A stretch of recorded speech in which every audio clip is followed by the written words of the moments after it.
So আজকে আমরা just কি পড়াবো একটু বলে দিই। মিস করলে তো মিস করলা, আসলে কিছু করার নাই। না মিস করার মানে মিস না করারই ট্রাই করো, কারণ তোমরা এখন তোমাদের হাতে আর বেশি দিন নাই। সব মিলায় হয়তো ৮-৯ মাস মতন পাবা এইচএসসির আগে বা সামথিং এরকম কিছু একটা পাবা। সরি ১ বছর মতন পাবা, ১ বছর না ১১ মাস পাবা।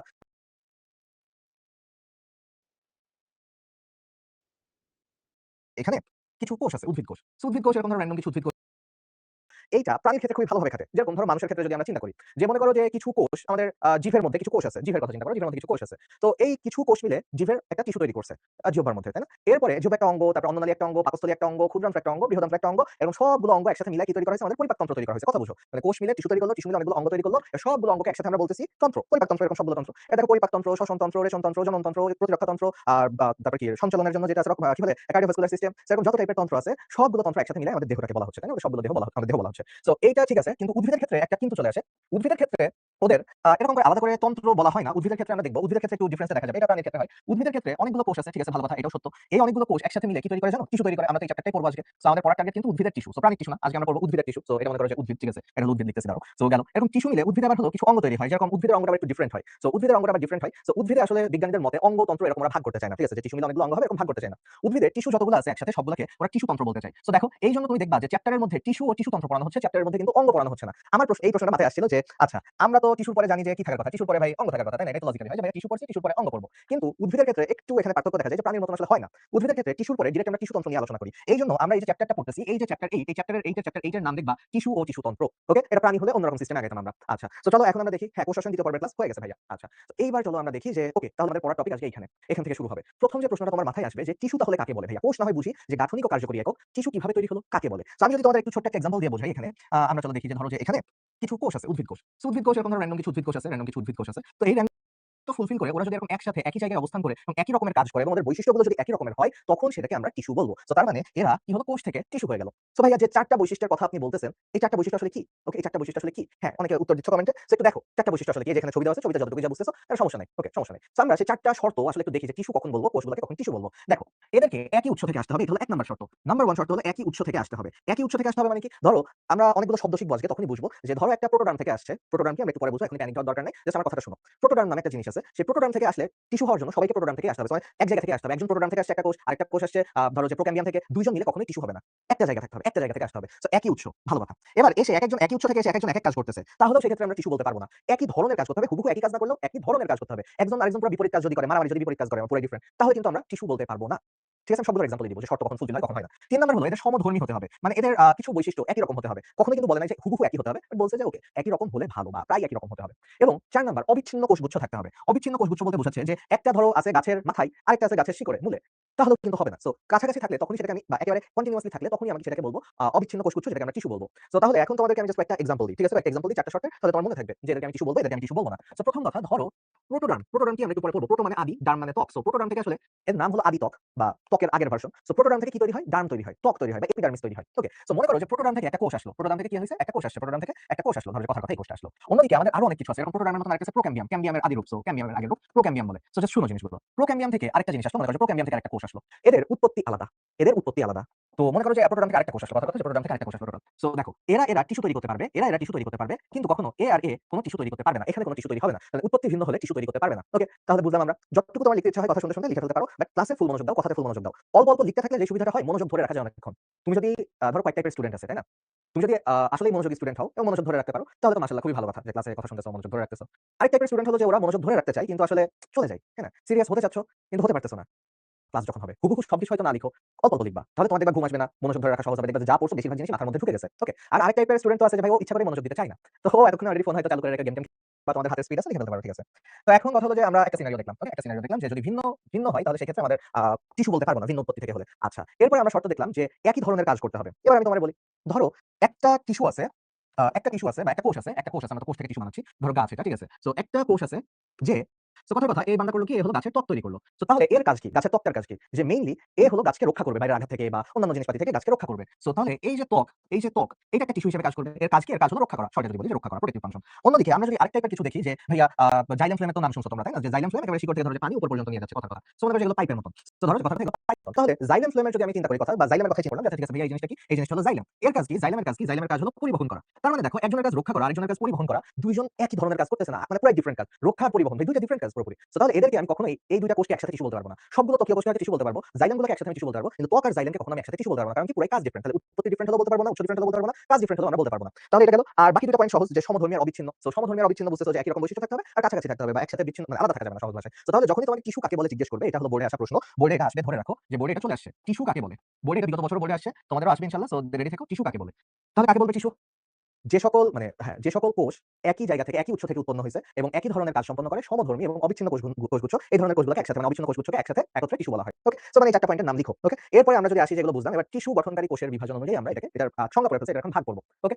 এই চ্যাপ্টারে ৪ টা ক্লাস হবে। ৪ টা ক্লাসে ইনশাআল্লাহ শেষ হয়ে যাবে, পারফেক্টলি শেষ হয়ে যাবে। ভাইয়া এই চ্যাপ্টার তোমরা যদি ভালো মত না পড়ো, এই চ্যাপ্টার খুবই জঘন্য একটা চ্যাপ্টার, মারাত্মক একটা চ্যাপ্টার। বিশেষ করে শেষের দিকে একবীজপত্রীর মূল, একবীজপত্রীর কাণ্ড এগুলো যদি তুমি ক্লাসে একবার না বুঝো, ভাইয়া তুমি নিজে কখনোই বুঝতে পারবে না। ক্লাসে যদি তুমি একবার না বুঝো। আমি অন্য চ্যাপ্টারের ক্ষেত্রে কিছু চ্যাপ্টারের ক্ষেত্রে না করলেও যে বুঝবা না ব্যাপারটা এতটা না। যতটুকু বুঝবে এটাতে তুমি এইচএসসি পার করে ফেলতে পারবা। কিন্তু এই সামনে কিছু ক্লাস আসবে যে কাণ্ডের প্রস্থচ্ছেদ, ছবি আঁকাইতে হয়, ছবিগুলো বোর্ডে আঁকাতে দেয়। তুমি যদি আমার সাথে হাতে ধরে ওই ছবিগুলো না আঁকাও, তুমি মোটামুটি সিওর থাকো যে এটা একা করা খুবই টাফ। একা করা পসিবল না। ওকে? কোথাও না কোথাও লাগবে। হ্যাঁ, এখন চলো আমরা দেখি। যেটা বলতেছিলাম যে টিস্যু গঠনকারী কোষের বিভাজন অনুযায়ী আমরা এটাকে কি ভাগে ভাগ করতে পারি। সংজ্ঞা তো পড়ছি, প্রকারভেদ পড়ি। প্রকারভেদ হলো ২ প্রকার। যে ভাই খুবই সহজ জিনিস, যারা ভাগ হতে পারে তাদেরকে বলে ভাজক টিস্যু, যাদের বিভাজন ক্ষমতা আছে তাদেরকে বলে ভাজক টিস্যু। আচ্ছা আমি এখানে সাইড দিয়ে লিখি। তো আর যাদের বিভাজন ক্ষমতা নেই তাদেরকে বলা হয় স্থায়ী টিস্যু। মজার ব্যাপার কি জানো? পরীক্ষায় এইটারও ডেফিনিশন আসে, এটারও সংজ্ঞা আছে যে ভাজক টিস্যু কাকে বলে এবং স্টুডেন্টরা সারপ্রাইজিংলি এবং লজ্জার ব্যাপার যে ভাজক টিস্যু কাকে বলে সেটা বলতে পারে না।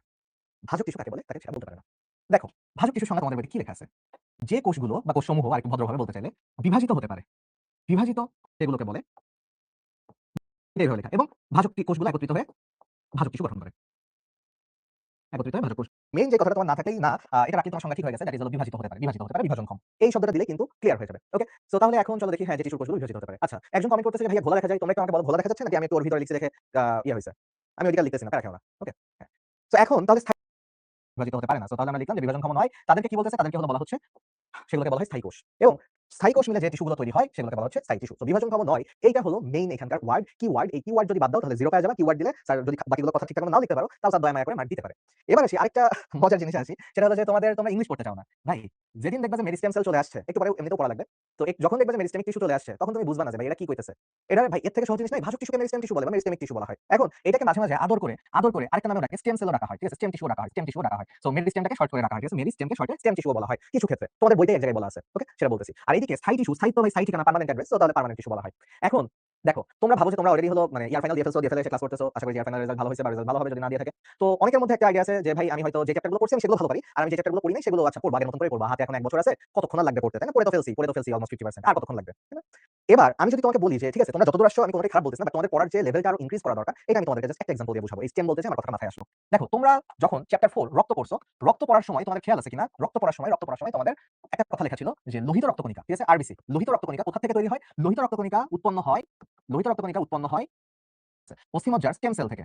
ওকে? আরবিসি কোথা থেকে তৈরি হয়? লাল অস্থিমজ্জার স্টেম সেল থেকে, অস্থিমজ্জার স্টেম সেল থেকে, লাল অস্থিমজ্জার স্টেম সেল থেকে। ভাই তুমি যদি এরকম জিনিস মুখস্থ করতে থাকো তার মানে তুমি জাস্ট মুখস্থ করতেছো কি জানো? ওই যে নন্টে ফন্টে কার্টুনের হলো কি জানো আছে? বাটুল নাকি না, নন্টে ফন্টে কার্টুনের মনে হয় কি একজন আছে যে মুখস্থ করে। যে ও এতটা বোকা যে মুখস্থ করে গাছের পাতা সবুজ, গাছের পাতা সবুজ। ভাই গাছের পাতা সবুজ এটা যদি তুমি মুখস্থ করো তাহলে পড়াশোনা করে লাভ নাই। এটা তো পরীক্ষার হলে বসে পাশে জানালা দিয়ে তাকাইলেই তো নকল করে ফেলা যায়। ও আচ্ছা গাছের পাতা সবুজ, তাই না? সো এটা মুখস্থ করে। তো দেখো এটা তুমি যে মুখস্থ করছো তোমার জাস্ট আমি দুইটা ইন্টারেস্টিং তথ্য বলি যে আমরা ভাবি যে আমরা পড়া যেগুলো পড়ছি সেগুলো ভালো কিন্তু কতটুকু গ্যাপ আছে। স্টেম সেল মানে ভাজক কোষ, ঠিক আছে? স্টেম সেল মানে ভাজক কোষ। তাই না? স্টেম সেল মানে ভাজক কোষ। সো তুমি আমাকে বলো তো তোমার কমন সেন্স কি বলে? ভাজক কোষ থেকে আরবিসি তৈরি হবে নাকি স্থায়ী কোষ থেকে আরবিসি তৈরি হবে? ওকে? ভাজক কোষ থেকে আরবিসি তৈরি হবে নাকি স্থায়ী কোষ থেকে আরবিসি তৈরি হবে? তোমার কমন সেন্স কি বলে? ভাজক কোষ থেকে বিচ্ছু বলছে, সরি হ্যাঁ, বাটুলের বিচ্ছু বলছে। সো ভাজক কোষ থেকে এই যে এটা ভাই তোমাদের সবার মনে আছে কিন্তু পড়া যখন জিজ্ঞেস করতেছি তখন মনে নাই। নন্টে ফন্টে বলে ফেলছি দেখে এখন সব ভুল ধরতেছে যে ভাই বাটুলের বিচ্ছু বলছে। যাই হোক এটা তুমি তো বুঝা পড়ো না। এটা তো খুব মনে আছে। এটা দেখো স্টেম সেল মানে হলো ভাজক কোষ। তো ভাই অপশন তো আছে তোমার হাতে দুইটা, হয় ভাজক কোষ নাইলে স্থায়ী কোষ। তো ভাই স্থায়ী কোষ থেকে আরবিসি আসবে। এটা কি আরবিসি কি পাগল হইছে? স্থায়ী কোষ তো বিভাজন করবে না। ইউজুয়ালি তো বিভাজন করে না। তার মানে স্থায়ী কোষটা আগে আউট অফ মানে সিলেবাস বা এটা বাদ হয়ে গেছে। তো আমি এমনিতেই তো ভাজক কোষ। তুমি মুখস্থ করছো কারণ তুমি ভাজক কোষের ইংলিশ পারতো না। যে স্টেম সেল মানে ভাজক কোষ। আবার তোমরা হলো মুখস্থ করো কি যে ভাই কই থেকে আসছে? লাল অস্থিমজ্জা থেকে আসছে। একজন বলতেছে যে ভাই লাল অস্থিমজ্জা থেকে আরবিসি আসছে। লাল না হলে নাকি আসতো না। ঠিক আছে? এবার তোমারে বলি যত কিছু পড়ছো না তুমি ভাবছো ও আচ্ছা লাল অস্থিমজ্জা থেকে মনে হয় আরবিসি আসছে, সাদা অস্থিমজ্জা থেকে শ্বেত রক্তকণিকা আসছে, অনুচক্রিকা কই থেকে আসছে? অনুচক্রিকা আরেক দুনিয়া থেকে আসছে, তাই না? ভাই লাল অস্থিমজ্জা থেকেই সবগুলো আসে। কিন্তু তোমাদের বইতে এমন ভাবে লেখা আর তোমরাও এমন ভাবে পড়ো দেখে মনে হয় যে লাল অস্থিমজ্জা মানে বাকিগুলো লাল অস্থিমজ্জা থেকে আসে নাই। তোমরা অনেকেই মনে করো যে খালি লাল অস্থিমজ্জা থেকে লাল রক্তকণিকাই আসে। বাকিগুলো ভেসে ভেসে আসছে। সবগুলোই লাল অস্থিমজ্জা থেকে আসছে। সো অস্থিমজ্জা যখন বলছি দ্যাট মিন্স লাল অস্থিমজ্জাই বলছি। ওকে? সো জাস্ট তোমাদের দুইটা নমুনা দিলাম যে তোমরা অনেকেই এখনো পর্যন্ত এটা জানো না যে লাল অস্থিমজ্জা থেকেই তিনটা আসে। কিন্তু বইটা একটু কনফিউজিং ভাবে লেখা। বইটা লেখা দেখে মনে হইছে। আচ্ছা স্টেম সেল মানে ভাজক কোষ। ওকে? সো চলো এখন দেখি। এইবার সামনের দিকে আসি। অনেক কিছু জ্ঞান দিয়ে ফেলছি। এত জ্ঞান দিয়ে লাভ নাই। এবার হলো আসল পড়া পড়াইতে হবে তোমাদের। আচ্ছা, সেটা হলো যে ভাজক টিস্যু তাহলে বিভাজন ক্ষমতা সম্পন্ন এবং এটা ছবির দিকে একটু তাকাও। আমরা যদি ছবির দিকে দেখি এরা গোল হতে পারে, বিভিন্ন আকৃতির হতে পারে, এরকম সরভুজাকার, বহুভুজাকার হতে পারে। ওকে? সো গেল। এইবার চলো আসি যে আর নিউক্লিয়াস গুলো দেখো। এদের নিউক্লিয়াস কিন্তু অনেক বড়। অন্যান্য কোষের তুলনায় এদের নিউক্লিয়াস বড় এবং কেন্দ্রে অবস্থান করতেছে। ছবিটা একটু স্ক্রিনশট নিয়ে নাও মাথার মধ্যে। ঠিক আছে? ছবিটা একটু মাথার মধ্যে স্ক্রিনশটটা ফোনে না। ফোনে তো স্ক্রিনশট দিয়ে লাভ নাই ভাই। মাথার মধ্যে নাও। এরপরে পরের স্লাইডে পড়াবো তখন হলো ইউজ করবা। ঠিক আছে? তো এখন তাহলে নিউক্লিয়াস গেল। এটা কোষ প্রাচীর দেখো, কোষ প্রাচীর হলো অতটা পুরো না। সো কোষ প্রাচীর হলো পাতলা। তো এখন চলো এদের বৈশিষ্ট্যগুলো পড়ে ফেলি। এরা নাকি জীবিত। ভাইয়া যেখানে নিউক্লিয়াস আছে, নিউক্লিয়াস মানে কোষের ব্রেইন, নিউক্লিয়াসকে বলা হয় কোষের মস্তিষ্ক, ঠিক আছে? আমরা লিখি যে নিউক্লিয়াসকে বলা হয় কোষের মস্তিষ্ক। সো যেহেতু যে এখানে কোষের মস্তিষ্ক ভালো আছে এবং মস্তিষ্কে এত বড় বড় মস্তিষ্ক বিদ্যমান, এত বড় বড় নিউক্লিয়াস বিদ্যমান, তার মানে এরা বেঁচে আছে এখনো, ঠিক আছে? ব্রেইন হার্ট থাকলে মোটামুটি তুমি বেঁচে থাকবে, হাত পা গেলেও তো মানুষ বেঁচে থাকে, তাই না? তো তাহলে এরা জীবিত। তবে এরা ছোট এবং সমবয়সীয়। ছোট কেন? কারণ এটা এখনো ভাগ হচ্ছে, ভাজক টিস্যু, তাই না? এ বড় হওয়ার সুযোগ পাচ্ছে না। এ ছোট প্লাস অপরিণত, মানে এ আসলে সময় পাচ্ছে না বড় হওয়ার। একবার বড় হওয়ার সাথে সাথে আবার বিভাজিত হয়ে যাচ্ছে, ছোট হয়ে যাচ্ছে। ওকে, সো গেল। না ভাই আমি রাজশাহীর মানুষ না, ঠিক আছে? আমি রাজশাহীর মানুষ না, আমি যশোর, ঝিনাইদহ ওইদিকের মানুষ। আচ্ছা, সো এবার সেটা সমবয়সীয়। ভাইয়া তোমরা অনেকে যারা এই চ্যাপ্টার পড়ে ফেলছো, তারা পড়ছো, এলাইন পড়ছো, জাস্ট চলে গেছো দেখে যে ভাইয়া সমবয়সীয় মানে কি কখনো ভাবো নাই? ভাইয়া সমবয়সীয় এমনিতেও খুব জাহাজের কঠিন জিনিস ব্যাপারটা এরকম না। এদের হলো সমান ব্যাস থাকে, ঠিক আছে? তুমি বলবা যে ভাইয়া তাহলে তো এরা বৃত্তাকার হওয়ার কথা। এই জায়গায় হলো একটু বুঝতে হবে যে সমান ব্যাস বলতে বুঝাইতেছে যে এইখানে যে এদের কেন্দ্র থাকে, দেখো এদের যে কেন্দ্র যদি আমরা এই জায়গাটাতে ধরি, কেন্দ্র থেকে মোটামুটি সব দিকে সমান ডিসটেন্স মেইনটেইন করার চেষ্টা করে। সো এইজন্য এটাকে সমবেশীয় বলছে। সো পারফেক্টলি রাউন্ড না হলেও এদেরকে সমবেশীয় বলা হচ্ছে এই কারণে। সো আমার ভাই বোন সমবেশীয় বলতে হলে একেবারে পারফেক্টলি রাউন্ড হতে হবে। সমবেশীয় বলতে বুঝাইতেছে যে প্রত্যেকটা দূরত্ব মানে কেন্দ্র থেকে মোটামুটি সমান, সেজন্য সমবেশীয় বলা হয়েছে। ওকে, সো আমরা প্রত্যেকটা ওয়ার্ড ভেঙে ভেঙে পড়বো। দেখো তারপরে তুমি যখন নিজে পড়তে যাবে, মনোযোগ যদি এখন দাও তখন দেখবে সবই হয়ে গেছে। বিভাজন ক্ষমতা সম্পন্ন, ভাই এই জিনিস পড়ে ফেলছি। কোষ প্রাচীর সেলুলোজ নির্মিত এবং পাতলা। আচ্ছা আচ্ছা, ওকে ওকে, অনেক তো পড়াশোনা করছো তাই না? দেখি তোমাদের এই চ্যাপ্টার পড়াবো আর অন্যান্য চ্যাপ্টারের পরীক্ষা নিতে থাকবো, ঠিক আছে? তোমাদের একটা চ্যাপ্টার পড়াবো আর ওই চ্যাপ্টারের সাথে রিলেটেড আরো যেসব জিনিস পাবো সেগুলো পরীক্ষা নিতে থাকবো, ঠিক আছে? চ্যাপ্টার 1 বোরানি, নাম তো শুনছো তাই না? জীবনে তার প্রথম শুনতেছো না, কোষ প্রাচীর। সো কোষ প্রাচীরের উপাদান বলবা, কোষ প্রাচীরের গঠন উপাদান বলবা, কোষ প্রাচীরের গঠন উপাদান বলবা, বলো, কমেন্ট করো। চারটা ছিল, পার্সেন্টেজ সহ জিজ্ঞেস করতাম কিন্তু আগে গঠন উপাদান। এক নম্বর চ্যাপ্টার পড়িনি, আরেকজন বলতেছে গর্ব সহকারে সেলুলোজ আর হেমিসেলুলোজ, হেমিসেলুলোজ পর্যন্ত আসছে। আচ্ছা দেখ, একজন মনে হয় এক দুইজন হলো ফুল, আচ্ছা এখন অনেকে হলো ফুল দিয়ে দিতেছে। আচ্ছা, তো দেখো তাহলে আমাদের এখানে সরি, আমাদের এখানে হলো চারটা উপাদান ছিল তাই না? চারটা উপাদান ছিল, একটা দুইটা তিনটা চারটা। তো কি কি চারটা উপাদান ছিল? চারটা উপাদান ছিল হলো cellulose, cellulose, hemicellulose, hemicellulose, pectin আর গ্লাইকোপ্রোটিন। যারা সুপারিন টুপারিন বলতেছে ওগুলো ছিল কিন্তু ওগুলো হলো পরে ছিল। গ্লাইকোপ্রোটিনের পার্সেন্টেজ ছিল 10%, তারপরে যে হলো ওগুলো ছিল। সো তার মানে প্লাস এগুলো এই চারটা মেইন, এই চারটার সাথে ছিল না আরো জিনিসপাতি? হ্যাঁ, এই চারটার সাথে আরো ছিল, সুপারিন ছিল, ঠিক আছে, লিগনিন ছিল, তো আরো জিনিসপাতি জমা হতে পারে, আরো জিনিসপাতি থাকতে পারে। সো এই যে এগুলো আরো ছিল জিনিসপাতি, অ্যারাবিনল ছিল, তারপরে আরো জিনিসপাতি ছিল, জাইলাম ছিল। ওকে, সো এখন কথা হলো যে এইবার যদি আসি যে ভাইয়া কিন্তু চারটা কি একসাথে জমা হয় না? একটু জেনে রাখো, তোমরা চারটা তো পড়ছো একসাথে। সেলুলোজ সবার আগে জমা হয় ফার্স্ট, সেলুলোজ হলো দিয়ে সবার আগে তৈরি হয়। এরপরে হেমিসেলুলোজ আসে, এরপরে হলো ধরো পেকটিন আসে, এরপরে গ্লাইকোপ্রোটিন আসে, এরপরে সুপারিন, লিগনিন, মানে এগুলো আস্তে আস্তে পরে জমা হতে থাকে। এত সিরিয়াল মেইনটেইন করে না, তবে এটা মনে রাখো যে সেলুলোজ সবার আগে জমা হয়। আচ্ছা ভাইয়া তুমি একটু জিনিস বুঝো, মনে করো যে এটা হলো সেলুলোজটা হলো প্রথম উপাদান, ঠিক আছে? তো এর উপরে যদি জিনিস জমা হতে হয় এটাকে একটু রেস্ট নিতে হবে, একটু থামতে হবে, তাই না? ভাজক কোষ তো একবার ভাগ হয়েছে, আরেকবার ভাগ হয়েছে, আরেকবার ভাগ হয়েছে, আরেকবার ভাগ হয়েছে, ও থামেই না, ও রেস্ট নেয় না। তাহলে কি এখানে কি কোনো কিছু সেলুলোজের উপরে কি আর কোনো কিছু জমা হওয়ার সময় পাবে নাকি পাবে না?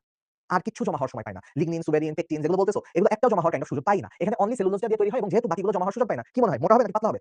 পাতলা হয়, একেবারে পাতলা হয়। তো খুবই কমন সেন্স, যদি বাকিগুলো জমা হতো তাহলে এটা মোটা হয়ে যেত। আচ্ছা, আর এগুলো সব উল্টা বৈশিষ্ট্য কই পাবা জানো? স্থায়ী টিস্যুতে যায় সব উল্টা বৈশিষ্ট্য পাবা, যে ওখানে বাকিগুলো জমা হয় সেলুলোজের সাথে, লিগনিন, সুবেরিন, পেকটিন, কোষ প্রাচীর পুরু হয়, তখন সবগুলো স্থায়ী টিস্যুর বৈশিষ্ট্য। কারণ স্থায়ী টিস্যু মানে মনে করো যে বুড়া হয়ে রিটায়ারমেন্টে চলে গেছে। আর ভাজক টিস্যু হলো এই যে তুমি, তাই না? এই ক্লাস 1 শেষ করছো, না ধরো ক্লাস 5 এ পড়ছো, তখন বলছে ক্লাস 5 এর বৃত্তি পরীক্ষা ছিল, ক্লাস 5 এর বৃত্তি পরীক্ষায় আসল পরীক্ষা, তাই না? এরপরে ভাবলা যাচ্ছে জীবনে মনে হয় এরপরে রিল্যাক্স। এরপরে শুনলা যে না ক্লাস 8 এর পরীক্ষা হলো আসল পরীক্ষা। ওকে, তুমি মনে হচ্ছে যে এইচএসসি সামনে আসল পরীক্ষা, তারপরে আবার শুনবা যারা একটু অ্যাডভান্স যে ভাই না অ্যাডমিশনই তো আসল, তাই না? তারপরে অ্যাডমিশনটা দিয়ে আসো, ইউনিভার্সিটি যেখানে যাবা, যেখানে যাবা ইনশাআল্লাহ মনের আশা পূরণ করবে আল্লাহ। সো যাও, যাওয়ার পরে দেখবা আবার আসল কোনটা, ঠিক আছে? সো যতদিন না বুড়া হয়ে রিটায়ারমেন্টে যাচ্ছ ততদিন এই ভাজক কোষের মতনই হলো খাটাখাটনি করতে থাকতে হবে। তো রেস্ট নেওয়ার সুযোগ পাচ্ছ না। তো এখন কথা হলো যে এটাতে কি হচ্ছে, দেখো এটাতে হলো এইসব আদার জিনিসপাতি জমা হওয়ার সময় কম পাচ্ছে, কিন্তু এটা একটা ভালো জিনিস হচ্ছে এই যে যতদিন তুমি তোমার ব্রেইন খাটাইতেছো, যতদিন তুমি পড়াশোনা করতেছো, ততদিন তোমার ব্রেইনটা অ্যাক্টিভ থাকতেছে। দ্যাট মিন্স এদের ক্ষেত্রে সেম নিউক্লিয়াসটা হলো কোষের মস্তিষ্ক, তো ওর নিউক্লিয়াসটা বড় থাকে। নিউক্লিয়াসটা বড় থাকা মানে হলো ওর সব মানে কাজ বেশি হচ্ছে, বিপাক প্রক্রিয়া বেশি। সো আমরা এই যে দেখবো যে ওর হলো বিপাক বেশি, পরে পেজে দেখবো। তো এরপরে এখানে আরেকটা জিনিস, এর হলো প্লাস্টিড গুলো প্রোপ্লাস্টিড অবস্থায় থাকে। আচ্ছা, তো তোমরা এখন আমাকে বলবা, অনেকেই হয়তো যারা পড়ছো তারা জানো যে প্রোপ্লাস্টিড বলে একটা শব্দ আছে। তো তোমরা কি জানো যে প্রোপ্লাস্টিড মানে কি? একটু আগে যেরকম প্রোক্যাম্বিয়াম দেখাইলাম, প্রোটোডার্ম দেখাইলাম, ভাইয়া প্রো মানে কি? আচ্ছা, প্রো মানে কি? আছে হ্যাঁ, প্রো মানে অপরিণত বলাটাও ঠিক না। প্রো মানে অপরিণত বলা যায়, বাট প্রো মানে মেইনলি আসলে বোঝায় আদি। ঠিক আছে? প্রোক্যারিওট, ইউক্যারিওট, তাই না? আদি নিউক্লিয়াস বিশিষ্ট আর ভালো নিউক্লিয়াস বিশিষ্ট, সুগঠিত নিউক্লিয়াস বিশিষ্ট। সো আদি, আদি মানে খারাপ বোঝাইতেছে, অপরিণত বোঝাইতেছে। হ্যাঁ? সো ভালো কথা। সো আদি প্লাস্টিড। তাহলে তোমাদের কি মনে হয় প্রো প্লাস্টিড থেকে কি তৈরি হতে পারে? বলো তো, বুদ্ধি করে বলো তো প্রো প্লাস্টিড থেকে কি তৈরি হতে পারে? সবাই কমেন্ট করো দেখতে চাই। প্রো প্লাস্টিড থেকে কি তৈরি হবে? যারা খাদ্য তৈরি করে না তারা প্রো প্লাস্টিড না ভাইয়া। প্রো প্লাস্টিড হলো এখন আদি অবস্থায় আছে, বেবি, বাচ্চা, বাচ্চা প্লাস্টিড, ও এখনো বড় হয় নাই। আচ্ছা, একজন জিজ্ঞেস, সবাই বলতেছে যে প্রোপ্লাস্টিড থেকে প্লাস্টিড তৈরি হবে। ভাই প্লাস্টিড তো তিন প্রকার আছে, কোন প্রকারের প্লাস্টিড তৈরি হবে? ভাই একটা প্রোপ্লাস্টিডের এবিলিটি আছে ক্লোরোপ্লাস্ট হওয়ার, ক্লোরোপ্লাস্ট হতে পারে। একটা প্রোপ্লাস্টিডের এবিলিটি আছে ক্রোমোপ্লাস্ট হতে পারে, ক্রোমোপ্লাস্ট হতে পারে। একটা প্রোপ্লাস্টিডের এবিলিটি আছে যে হলো প্রোপ্লাস্টিডের এবিলিটি আছে লিউকোপ্লাস্ট হতে পারে। সো তার মানে ওর ভিতরে তিনটা প্লাস্টিডই হওয়ার পোটেনশিয়াল আছে। কাইন্ড অফ ধরো যে ব্যাপারটা এরকম যে তুমি হলো 9 10 এ যখন সায়েন্স নিছো তখন তুমি হলো হয়তো অ্যাডমিশনের জন্য প্রিপেয়ার্ড না, কিন্তু তোমার মধ্যে পোটেনশিয়াল আছে। তুমি ডাক্তার হতে পারবা, তুমি ইঞ্জিনিয়ার হতে পারবা, অথবা তুমি ইউনিভার্সিটিতে পড়তে পারবা, কোন একটা অন্য সাবজেক্ট নিয়ে সেখানে রিসার্চ করতে পারবা। সো তার মানে দেখা গেল যে মেডিকেল, ইঞ্জিনিয়ারিং, ইউনিভার্সিটি এরকম তিনটাতেই তোমার পোটেনশিয়াল আছে, তাই না? সো কিন্তু এখনো তুমি ডিসাইড করো নাই। সো প্রোপ্লাস্টিড গুলো হলো আদি অবস্থা। কারণ কি এরা এখন ভাগ হচ্ছে, এরা এখন কোনো ডিসিশন নেয় নাই, তাই না? এরা এখন ডিসিশন নেয় নাই কোন দিকে যাবে। যখন এগুলো স্থায়ী টিস্যু হয়ে যায় তখন যেকোনো একটা হয়ে যায়। কারণ দেখো আমি মেডিকেলে পড়ছি, আমি ধরো যে মেডিকেলে পড়ছি, ক্লোরোপ্লাস্ট হইছি, আমার এইগুলো আর করার অপশন নাই, ঠিক আছে? এগুলো আমি করতে পারবো না। দিন শেষে আমার মানে পোটেনশিয়াল ছিল কথার কথা যে সবগুলোতেই, তোমার পোটেনশিয়াল আছে সবগুলোতেই, কিন্তু তুমি হলো যেকোনো একটা চুজ করতে পারবা। এদের ক্ষেত্রেও সেম কাহিনী হয়। সো প্রোপ্লাস্টিড অবস্থাটা থাকে, প্রোপ্লাস্টিড অবস্থাটা থাকে এদের হলো খালি ভাজক অবস্থায়, মানে ও এখনো ডিসিশন নেয় নাই কোন দিকে যাবে, পোটেনশিয়াল আছে সবগুলো করারই। আর এই যে বাকি যেগুলো মানে যেকোনো একটা চুজ করতে হবে ওটা হলো স্থায়ী অবস্থায় হয়, যে যখন হলো সবকিছু হয়ে গেছে মোটামুটি স্টেবল, যে আমি এখন মোটামুটি স্টেবল, যে আমার আর এখন অন্যদিকে লাফালাফি করার সুযোগ নাই। সো ওকে, তাহলে এই যে স্থায়ী অবস্থায় এটা হয়ে গেছে, বুঝছো? সো তার মানে এই হলো প্রোপ্লাস্টিডের কাহিনী। তার মানে সব সময় মনে রাখবা প্লাস্টিড কখনো বলবা না ভাজক টিস্যুতে, প্রোপ্লাস্টিড বলবা। আচ্ছা, এদের কোষ গহ্বর থাকে না। সো কোষ গহ্বর আসলে রেস্ট নিলে কোষ গহ্বর আসে। সো এরা তো রেস্ট নেওয়ার সুযোগ পাচ্ছে না। সো এই কোষ গহ্বর তৈরি করার আসলে টাইম পাচ্ছে না, ঠিক আছে? কোষ গহ্বর তৈরি করার ও আসলে টাইম পাচ্ছে না। সো আমরা কিন্তু মেইন জিনিসগুলো পড়ে ফেলছি। এখানে আরো একটা কথা তোমাদের বইতে লেখা আছে, দেখবা কি কি কথা লেখা আছে বইতে, দেখবে লেখা আছে যে সাইটোপ্লাজম ঘন থাকে। আচ্ছা, তুমি আমাকে বলো যে এদের সাইটোপ্লাজম কেন ঘন? ঠিক আছে, সাইটোপ্লাজম নাকি ঘন এবং কম। কেন? কারণ এদের নিউক্লিয়াসে জায়গা বেশি খায় ফেলছে। নিউক্লিয়াস এরকম মোটা সোটা, দেখছো নিউক্লিয়াস কত বড়? সো নিউক্লিয়াস এত মোটা সোটা যে সাইটোপ্লাজম আসলে জায়গা পাচ্ছে না। কারণ কি? এটা মনে রাখবে যে নিউক্লিয়াস বড়। সো নিউক্লিয়াস বড়, সাইটোপ্লাজম জায়গা পাচ্ছে না, নিউক্লিয়াস বড়। আবার এদের হলো আরেকটা জিনিস, আমরা আরেকটা বৈশিষ্ট্য দেখবা ওখানে, বিপাক হার বেশি বা বিপাকীয় কার্যক্রম বেশি। সো বিপাক হার বেশি। ভাইয়া বিপাক মানে কি? আমরা অনেকে এতদিনে এই যে সেকেন্ড ইয়ারে উঠে গেছি, আমরা বিপাক মানে বুঝি না। দেখো পড়ার মধ্যে গ্যাপ আছে। আমরা অনেকে এখন হয়তো ভাবি যে বিপাক মানেই হলো পরিপাক, তাই না? আমরা অনেকে এখন ভাবি যে বিপাক মানেই মনে হয় পরিপাক। এই যে দেখো এটা একটু ক্লিয়ার হয়নি। বিপাক মানে হলো দেহের যত বিক্রিয়া আছে সব বিক্রিয়াকে একসাথে বিপাক বলা হয়। তাহলে তুমি আমাকে বলো যে একটা কোষ বারবার বিভাজিত হচ্ছে, ওর বিপাক, ওর কি ভিতরে বিক্রিয়া বেশি হচ্ছে না? ওর এটিপি বারবার তৈরি করতে হচ্ছে না? ওর হলো যে ডিএনএ সিনথেসিস বারবার করতে হচ্ছে না? সো তার মানে ওর বিপাক হার বেশি, মানে বিপাক হার বেশি কেন? কারণ এই যে ওর হলো এটিপি তৈরি করতে হচ্ছে, ওর হলো ডিএনএ সিনথেসিস করতে হচ্ছে। সো মানে অনেক কিছু করতে হচ্ছে, ওর অনেকগুলো বিক্রিয়া করতে হচ্ছে। সো ডিএনএ সিনথেসিস করতে হচ্ছে। সো তার মানে এরকম অনেকগুলো বিক্রিয়া আছে যেগুলো করতে হচ্ছে বারবার, মাইটোসিসের যত কিছু দরকার। আচ্ছা, সো আমরা দেখলাম। তারপরে আরেকটা পয়েন্ট যেটা রয়েছে যে কোনো আন্তঃকোষীয় ফাঁক থাকে না, আন্তঃকোষীয় ফাঁকাস্থান থাকে না, ঠিক আছে? সো ওর কোনো আন্তঃকোষীয় ফাঁক থাকে না, ঠিক আছে? আন্তঃকোষীয় ফাঁকাস্থান থাকে না। কেন? কেন? কারণ ওর ওই যে কোষগুলো, কোষ ঝিল্লিগুলো, কোষ প্রাচীরগুলো খুবই নরম হয়, ঠিক আছে?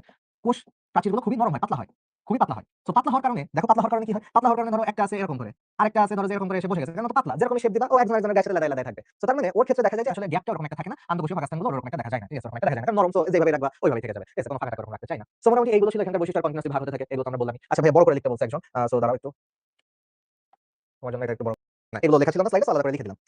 এবার আসি, এবার আসি। ওকে, এরপরে আমাদের পড়তে হবে যে ঠিক আছে, ভাজক টিস্যু তো তুমি পড়ে ফেলছো, ভাজক টিস্যুর কাজ পড়তে হবে। আচ্ছা স্লাইডে নাই, আমি কাট করে দিই। ভাজক টিস্যুর আমাদের কি পড়তে হবে? ভাজক টিস্যুর আমাদের কাজ পড়তে হবে। এটা পরীক্ষায় আসতে পারে, খতে আসতে পারে। এটা একটু ছোট প্রশ্ন, তো বড় প্রশ্ন না। সো এটা হলো খতে আসে মাঝে মাঝে। ওকে, এটা হলো খতে আসে যে ভাজক টিস্যুর কাজ কি। চলো দেখি ভাজক টিস্যুর কাজ কি। হলো জাস্ট একটা করে কিওয়ার্ড লিখে দেব, বইয়ের সাথে মিলাই নিও। সো দৈর্ঘ্য বৃদ্ধি করে। কিছু আছে শীর্ষস্থ ভাজক টিস্যু, আমরা পড়বো একটু পরে। শীর্ষস্থ ভাজক টিস্যু মানে খালি উপরের দিকে থাকে, মাথার দিকে থাকে। সো করে খালি মাথার দিকে লম্বা করতে থাকে। সো শীর্ষস্থ ভাজক টিস্যুর কাজ হলো দৈর্ঘ্য বৃদ্ধি করা। ভাজক টিস্যু না থাকলে কি একটা গাছ হাঁটু থেকে যেত বা বড়ই হতো না। এরপরে আসি যে ওর আরেকটা কাজ আছে যে পার্শ্বীয় বৃদ্ধি বা মোটা করা। আসলে পার্শ্বীয় বৃদ্ধি হলো মোটা করা, প্রস্থে বৃদ্ধি করা। সো পার্শ্বীয় বৃদ্ধি করে কি? ওই যে পার্শ্বীয় ভাজক টিস্যু আছে আমরা পড়বো, যে যারা হলো দুই সাইড দিয়ে থাকে। গাছ তো ধরো মনে করো যে আমি একটা গাছ, তো মাথার এখানে আছে, ওরা লম্বা করতেছে, সাইড দিয়ে থাকলে সাইডে মোটা হতে থাকবে, ওটাকে বলতেছে পার্শ্বীয় বৃদ্ধি করে। আচ্ছা, তাছাড়া গাছের ক্ষেত্রে যেটা হয় যে গাছের হলো ক্ষতস্থান পূরণ করে। ক্ষতস্থান পূরণ করে কি? গাছের কোনো অংশ ধর কেটে গেছে, ইনজুরি আমাদের কি করতে? মাইটোসিস কোষ বিভাজনের কারণে আমাদের কোনো ক্ষতটা হলে, ইনজুরি হলে সেগুলো হিল হয়ে যায়, ঠিক হয়ে যায়। তো গাছে কি কাজ কি দোষ করছে? ওরা তো হয়ে যাবে। ওকে, সো তারপরে এটা গেল। হ্যাঁ, আর লাস্টলি এখানে হলো ভাজক টিস্যু হতে স্থায়ী টিস্যু তৈরি হয়। এখান থেকে স্থায়ী টিস্যু তৈরি হয়। সো আমরা দেখব যে অনেকগুলো ভাজক টিস্যু থেকে স্থায়ী টিস্যু তৈরি হচ্ছে, যে ওকে, সো স্থায়ী টিস্যু তৈরি হয়। এটাও কাজের মধ্যে দিতে পারো। সো গেল। তাহলে এই চারটা কাজের কথা তোমাদের বইতে লেখা আছে, ঠিক আছে? আচ্ছা, গাছ ভেঙে গেলে কি হয়? ওরা চেষ্টা করে রিপেয়ার করার, যদি ম্যাসিভ কোনো ইনজুরি না হয় তাহলে ওরা আবার হলো এই কোষ, ভাজক কোষগুলো ওই গাছটাকে আবার বাঁচিয়ে রাখার চেষ্টা করে, ঠিক আছে? সো আমরা তাহলে দেখলাম। এখন হলো আমরা এই চারটা কাজ তোমাদের বইতে লেখা আছে, আমরা লিখে ফেললাম। ওকে, ভাজক টিস্যু থেকে স্থায়ী টিস্যু তৈরি হয় বলছি। এখন দেখো প্রথমে কি পড়ছিলাম, দেখো মজার জিনিস হলো, দেখো টিস্যু কাকে বলে পড়ছি। তারপরে পড়ার পরে কই চলে গেলাম, টিস্যুর প্রকারভেদ পড়ছি, ভাজক আর স্থায়ী। এবার বললাম ভাজক টিস্যু কাকে বলে, তাহলে এবার গেস করো। তারপরে আমাদের টপিক কি? কাকে বলে পড়লে প্রকারভেদ পড়তে হয় যদি থাকে। তো তাহলে কাকে বলে পড়ছি, এখন প্রকারভেদ পড়বো। ওকে, চলো দেখি। ভাই এত ইনফরমেশন মনে রাখতে পারি বলে তো তোমাদের পড়াইতে আসছে, হ্যাঁ? তোমরা ইনশাআল্লাহ মনে রাখতে পারবা। আচ্ছা, তো দেখো এখন ভাজক টিস্যু উৎপত্তি, অবস্থান, কোষ বিভাজন, কাজ, এই চারটা জিনিসের উপর ভাগ করা, মানে বিভাজন করা যায় এই চারটা জিনিসের বেসিসে। এখন তোমাদের যে সমস্যাটা প্রথমেই হয়, তুমি সব পড়ে গেছো, কোপায় পড়ে গেছো। পরীক্ষার হলে যে মনে পড়তেছে না যে কিসের ভিত্তিতে কি ছিল, কিসের ভিত্তিতে কি ছিল।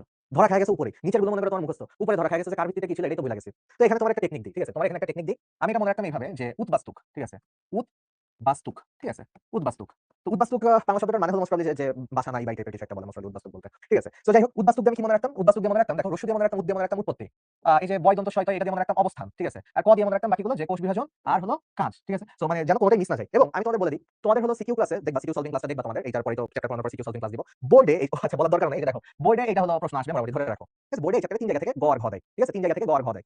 এই যে 1 নাম্বার জায়গা হলো ভাজক টিস্যুর প্রকারভেদ। জাস্ট দেখো যে বোর্ডে কয়বার আসছে, আমার আর কিছু বলার নাই এখানে। আর দুইটা জায়গা নেক্সট ক্লাসে মনে হয় একটা পাবো, তারপরে ক্লাস মনে হয় আরেকটা পাবো। সো ওকে, সো তাহলে আজকে এই যে বোর্ডে থেকে আসার প্রশ্ন, এই যে বলতেছি, সো এতক্ষণ যারা মনোযোগ দাও নাই তাদের শেষ একটা সুযোগ, ভাই হেদায়েতের পথে ফিরে আসো, ঠিক আছে? এখনো পড়ো, কোষ বিভাজন আর কাজ। এবার আসি যে কোনটার ভিতরে কি কি আছে। সো উৎপত্তি, উৎপত্তি দিয়ে হলো আমাদের আসবে যে কি, উৎপত্তি দিয়ে আমাদের মনে রাখতে হবে যে প্রারম্ভিক ভাজক টিস্যু, প্রাইমারি ভাজক টিস্যু, সেকেন্ডারি ভাজক টিস্যু।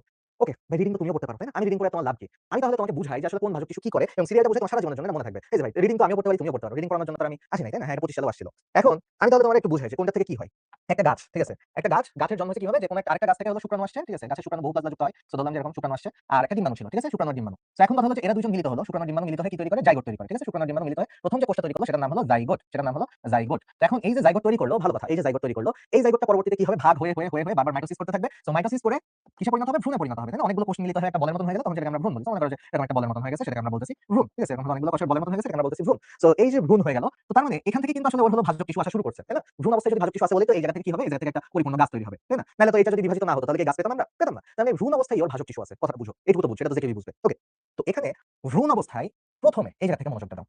ভ্রূণ অবস্থা বেশ কয়েকদিন থাকা লাগে। ভ্রূণ অবস্থার একেবারে শুরুতে আমরা যদি আসি, ভ্রূণ অবস্থার একেবারে শুরুতে ও হলো ওর যে ভাজক টিস্যুগুলো আসে, এই সময় একটা ভাজক টিস্যু থাকে, মানে পুরোটা লাইফ জুড়ে ভাজক টিস্যু থাকে, সেই সময় ভাজক টিস্যু থাকে। তারপরে হলো ভ্রূণ অবস্থার শেষ পর্যায়েও বলতে পারো যে একটা ভাজক টিস্যু থাকে। তারপরে যতদিন বড় হতে থাকে তখন ভাজক টিস্যু থাকে। তো যাই হোক, তো এই যে ভাজক টিস্যুগুলো থাকে, একেবারে শুরুতে যে ভাজক টিস্যুটা আসে সেটাকে বলা হয় প্রারম্ভিক ভাজক টিস্যু। এটা একটু সবাই মনে রাখো। দেখো আরম্ভ হচ্ছে, প্রারম্ভিক মানে কি? আরম্ভ হচ্ছে, সেটা হলো প্রারম্ভিক ভাজক টিস্যু। এটা অনেকেই মানে এই যে শব্দটা একটু কঠিন, অনেকে এটা প্রাইমারি বলে দাও। প্রারম্ভিক ভাজক টিস্যু মানে একেবারে আরম্ভ হচ্ছে, তাহলে এটা মনে রাখবো কি দিয়ে? এটা মনে রাখবো আরম্ভ দিয়ে, যেটা হলো আরম্ভ হচ্ছে, শুরু হচ্ছে, ঠিক আছে? আরম্ভ হচ্ছে এখান থেকে প্রারম্ভিক দিয়ে। এরপরে প্রারম্ভিক যখন হয়ে যায়, তারপরে সেটা যেটা হয় সেটা হলো প্রাইমারি। সো তার মানে আমরা অনেকেই শুরু করে ফেলি ভাই প্রাইমারি দিয়ে। তো এখন আমি জানি না তোমাদের এখানে কয়জন প্রাইমারি স্কুল ক্লাস 1 থেকে পড়া শুরু করছো।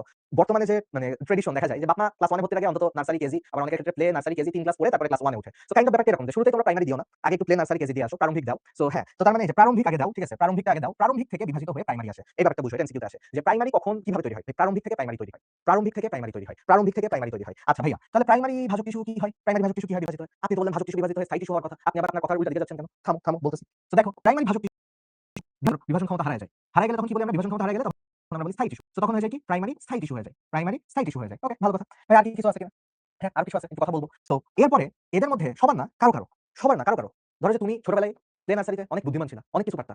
এখন বড় হইছো, মানে প্রাইমারি স্কুলে গেছিলা, তাও তুমি বেশ ভালো স্টুডেন্টই ছিলা। ওকে, মোটামুটি ভালো স্টুডেন্ট ছিলা। এরপরে দেখা গেল যে 8, 9 এর দিক থেকে যখন বাদরামি শুরু করছো, ওকে, গন কেস। স্থায়ী টিস্যু হয়ে গেছো। আর কোনো পটেনশিয়াল নাই। আর বিভাজন হচ্ছে না, আর পড়াশোনা হচ্ছে না। ঠিক আছে? আর কোনো পড়াশোনা হচ্ছে না। সো তুমি প্রাইমারি স্থায়ী টিস্যু হয়ে গেছো। কিন্তু তোমাদের মধ্যে কিন্তু এখন একটা কামব্যাক দেওয়ার চান্স আছে। সো এই যে প্রাইমারি স্থায়ী টিস্যু, এদের মধ্যে কেউ, সবাই না, ঠিক আছে? যারা চেষ্টা করে, তাদের মধ্যে কেউ, যাদের দরকার আছে, তাদের মধ্যে কেউ কামব্যাক দিতে পারে। তাদের মধ্যে কেউ কামব্যাক দিতে পারে এবং কামব্যাক যখন দেয়, তখন তো তাদের নাম প্রাইমারি হবে না, তখন তাদেরকে বলা হয় সেকেন্ডারি। কারণ একবার প্রাইমারি তারা লেভেল পার করে ফেলছে। ওদেরকে বলা হয় সেকেন্ডারি ভাজক টিস্যু। তার মানে আমরা ছোটবেলায় এমনিতে চিন্তা করতাম যে কি, আমরা আগে যখন করছি তখন আমরা ভাবতাম যে ভাই ভাজক আছে, ভাজক থেকে যখন হলো স্থায়ী হয়ে যাবে, ভাজক থেকে যখন স্থায়ী হয়ে যাবে, ওখানেই ওর লাইফ শেষ। হ্যাঁ, ওকে, মোটামুটি ডান। আমরা এই পর্যন্তই ভাবতাম যে ভাই ভাজক থেকে স্থায়ী হবে। বা যত বড় ক্লাসে উঠবা নতুন জিনিস শিখবা।